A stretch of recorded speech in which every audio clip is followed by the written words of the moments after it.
Hello and a very warm welcome to Rajya Sabha Television. You're watching COVID-19 India Fights Back. I'm Frank Rausen Pereira. Prime Minister Narendra Modi has urged chief ministers to work together against the pandemic. He said that states and union territories should share their feedback in writing on an effective COVID-19 strategy. He assured that no one can impose any view on anyone and all have to work together to get through this difficult phase. There is a need to work together and bring the positivity rate below 5% and fatality rate under 1%, the Prime Minister added. India has one of the lowest mortality rates in the world at present. The Prime Minister, while speaking to the Chief Ministers, also asked them to set up task forces and or steering committees at district or block levels to prepare for a COVID-19 vaccine program. Carelessness has crept in among some people in dealing with COVID-19. Until we get a vaccine, we have to work to spread awareness again, he added, as that is the best option that we have at the moment to defeat the pandemic. In this edition of COVID-19 India Fights Back, we will analyze the roadmap for a possible vaccine and how to implement it. Joining me on the program today are Dr. Raman R. Gangakhetkar, Dr. C.G. Pandit, National Chair, ICMR, Professor Puneet Mishra, Center for Community Medicine, AIIMS, New Delhi, and Urvashi Prasad, Public Policy Specialist, Niti Aayog. Thank you to all my guests for joining me on this edition of COVID-19 India Fights Back. Dr. Gangakhetkar, let me start the program with you first. Let's talk about, right now the talks are all about, there are several vaccine candidates are in phase 3 trial. Of course, several people are optimistic that we could possibly have a vaccine sometime early next year or by mid of next year. So how do we prepare for it? What should our strategy be?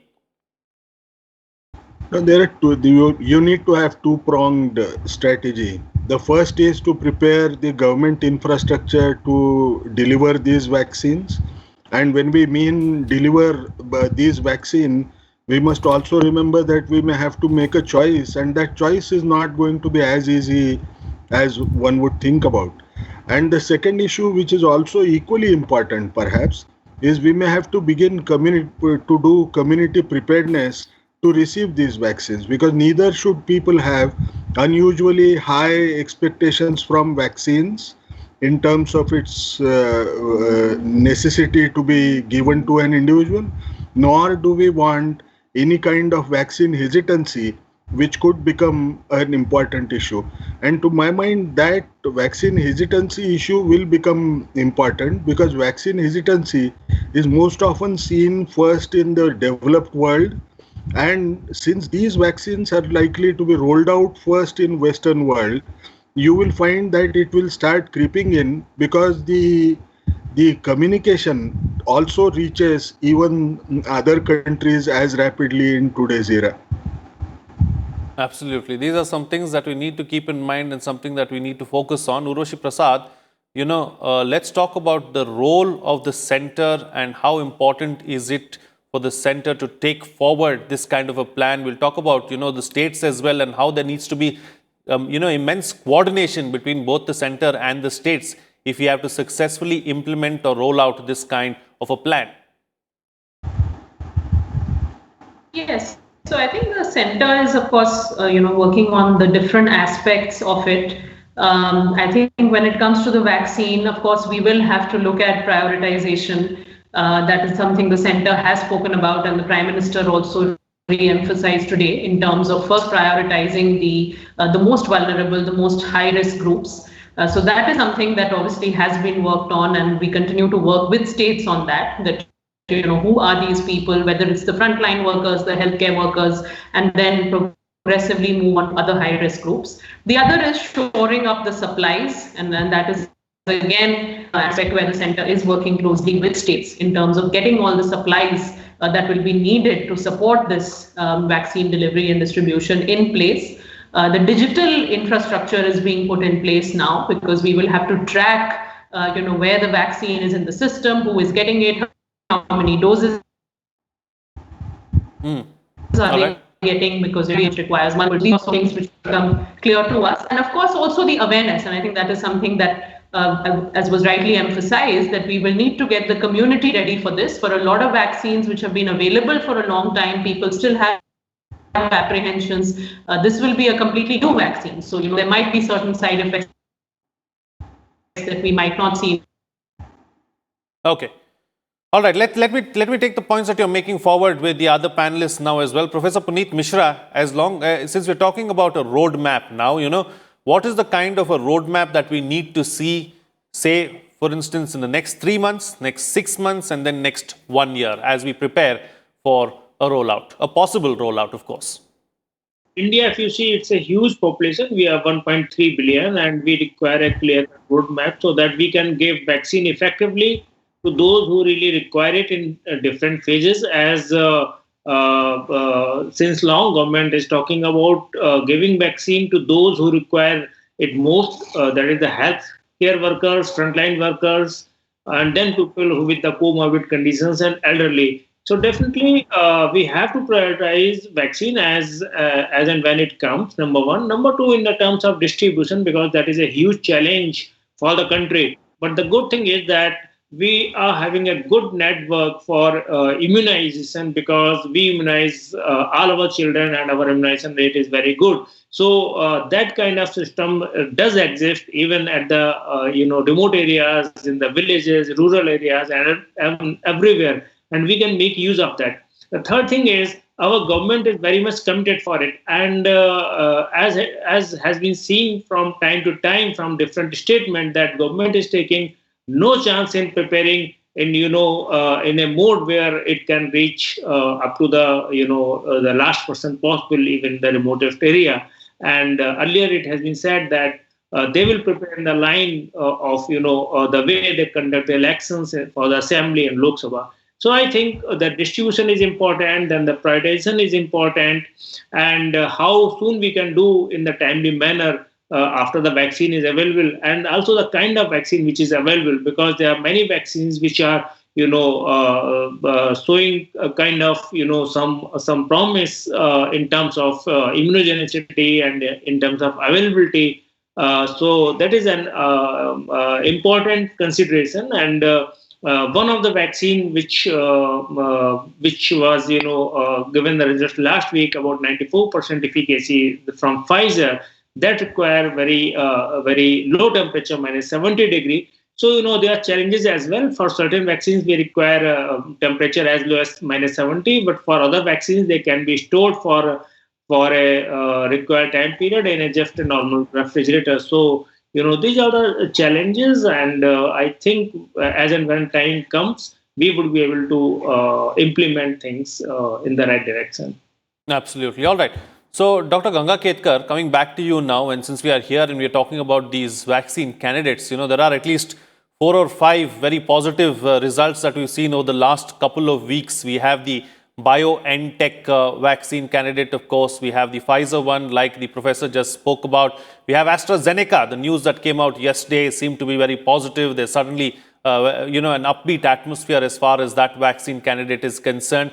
There's the Sputnik V as well, or 5, and several others, a couple of others too. So as far as India is concerned, which one of these in its present form seems to be most it seems like it will be most effective here in India? And what are your thoughts on all these several vaccine candidates that seem to be the front runners at this point in time? See, one of the things which these findings have revealed is any vaccine strategy which uses the spike protein as an immunogen is likely to work well. Now, given that fact, the rate limiting step in terms of choosing is perhaps what kind of storage condition would this vaccine require. All of us know that mRNA vaccines are slightly unstable compared to other vaccines because of its own inherent issues, and there have been recently some efforts to try to stabilize them using different approaches to strengthen that stability. So the issue is, we will not perhaps be in a position to use Pfizer. Now, beyond Pfizer, perhaps the horizon is wide enough. But the second rate limiting step that tends to come is perhaps the production ability and then the cost. If the cost is prohibitive, we will not be able to take it. Perhaps the only thing that we can do is then allow them to be sold in the Indian market and let people who can afford it and take that particular vaccine by themselves. So you need to have a mix of different vaccines which can be provided. For those who can afford, they could buy it from wherever, and for those who require it free, perhaps the government will have to make the choice. Now, how do you make the choice? The choice has to be essentially made on variety of issues, and one of the issues that will come as the time will pass by is this vaccine going to use a new platform? If I am using an old platform, then all of us are very comfortable now, which essentially means inactivated vaccines which are being talked of as well, perhaps they will be thought to be more preferred kind of candidates, and that's something which we will have to deal with.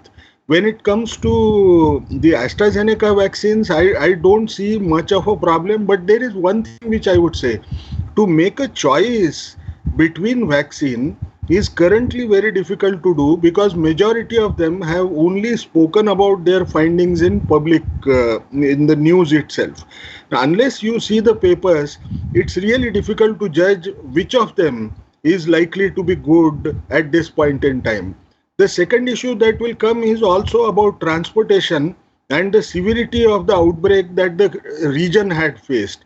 Because essentially what you want to do is raise the level of herd immunity to a degree of about 60 to 70%, which essentially has to factor the previous exposure that has occurred in the community, and only then you provide it. Because if you provide it to person who has already been infected, then you are taking a risk of certain adverse events that could happen, like the ones which we faced during dengue vaccine trial. So essentially knowing the exposure levels, who is exposed and who is not, would be a prudent step. Otherwise, we may have to face the challenge in terms of seeing the side effect and then convincing the community. So I think it is premature to choose a vaccine. Any of the vaccine that would be available would have high efficacy. Now the question is only looking at the rate limiting steps that we talked of earlier, and then the cost issue. We can always take a informed decision. Absolutely. All right. So, Urvashi Prasad, let's talk about another aspect as well now. You know, some of these vaccine candidates, of course, need extremely cold temperatures to be stored. You know, all these kind of aspects and challenges also, are going to come up in the course of time. So, we have to ensure that our infrastructure is in place. We need to ensure that, our supply chains are in place, cold storages, and all of those other aspects too need to be looked into.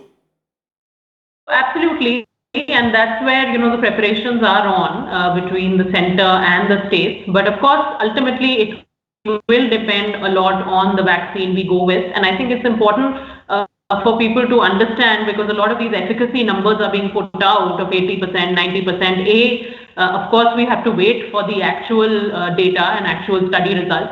And B, I think any vaccine's effectiveness has to be understood in the context of the coverage we can achieve. If it's going to require, inordinate amount of sort of, as you said, cold storage, we have to keep them at very low temperatures, transportation is difficult, and if they are costly, there are certain vaccines which might be, 5-10 times more costly than some of the other options that we have available, then all of this will greatly limit our coverage of that vaccine. So then just purely looking at its efficacy, even if it's 90%, might not yield as, a good result. So I think that will, of course, depend on what vaccine eventually seems to be the most viable option. But nevertheless, preparations for the cold storage, the refrigeration, all of those are very much happening in parallel. And we are trying to use the existing platforms that we have. Yes, most of our immunization is focused on maternal and child health, and this we are talking about an adult immunization program as well. But there are a lot of basics that we can leverage from that, be it what we did for polio or be it what we did for Mission Indradhanush. So we are also trying to use all of those and build on those to now focus on some of these elements in anticipation anticipation for when this vaccine does become available. Absolutely. Professor Puneet Mishra, let's talk about something else too. The kind of manpower that is really required to carry out a mammoth exercise such as this, 1.3 billion people, something that, is going to be a really, really difficult task and a massive job for the authorities to carry forward. How do we address that challenge as well as, as far as manpower is concerned and skilled manpower at the end of the day to implement what needs to be done? Yes, we require huge manpower because this is going to be a very big task and manpower at all the levels. How I see it is first you require at the management topmost level, and the government is working on that. They are planning for last few months, the planning phase is going on.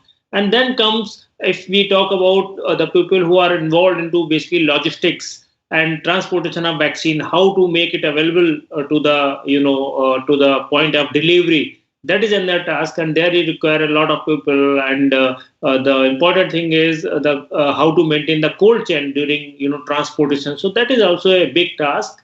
But the good thing is that a lot of things they are already in place because we carry out this vaccination for childhood diseases every year, and so we can take help of that. And the other task is when we talk about the grassroots level, that because giving vaccine, this is something technical job. So you require, the technical person, those who can give the vaccine. I mean, either nursing people or A&M or some other qualified people who can really deliver the vaccine, who can inject the vaccine to the individuals and take out the program. So definitely we require huge manpower. Some of the manpower is already available with some other programs of immunization. I think government would use all those manpower which is already involved with immunization coverage in the country.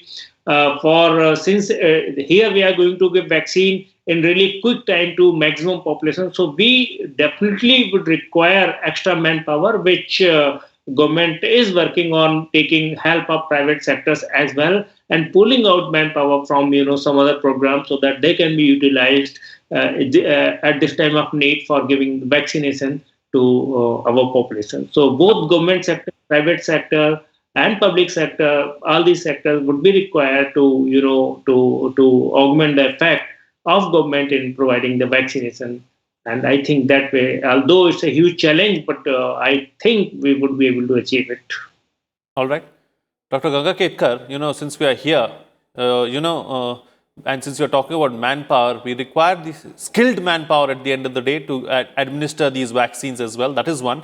Secondly, since we are talking about vaccination and how we have, immense experience in the past of carrying out several of these immunization drives. So as far as this particular vaccine is concerned, it will be a little different from the others because you're going to be vaccinating or inoculating adults. Is that going to pose a challenge, or do you believe that that's going to be easier? Yeah, providing vaccinations to adults is going to be slightly a different ballgame altogether. One of the reasons is we have rich experience in pediatric immunization. However, we tend to provide adult vaccination for tetanus and diphtheria to pregnant women, and to some extent in states of Maharashtra, we provide it for H1N1, that's pandemic influenza that we want to avoid. Now, one of the things which we have to realize is the major issue that might come is for two dosages in which these vaccines have to be given. Because these are adults, it is quite likely that unless we sensitize them well, they may not come back for the second dose. First dose, they will come mainly because they have a fear, they have a concern that they should be protected. But how they will come back at 28 days, we may have to devise a community-based strategy to ensure that that would happen well. The second issue that is also important is that since this vaccine is going to be provided even at village level, perhaps you might find that there would be so much of eagerness, everybody would come there. But once you provide this vaccine, one thing which we are realizing with the results or with the discussions on adverse events is they tend to get certain side effects like, the pain, perhaps fatigue, as if they had COVID-19 at least for a day or so. So these people should not spread a wrong message outside that don't take the vaccine. It's something which creates more problem. So we will have to have good communication messages.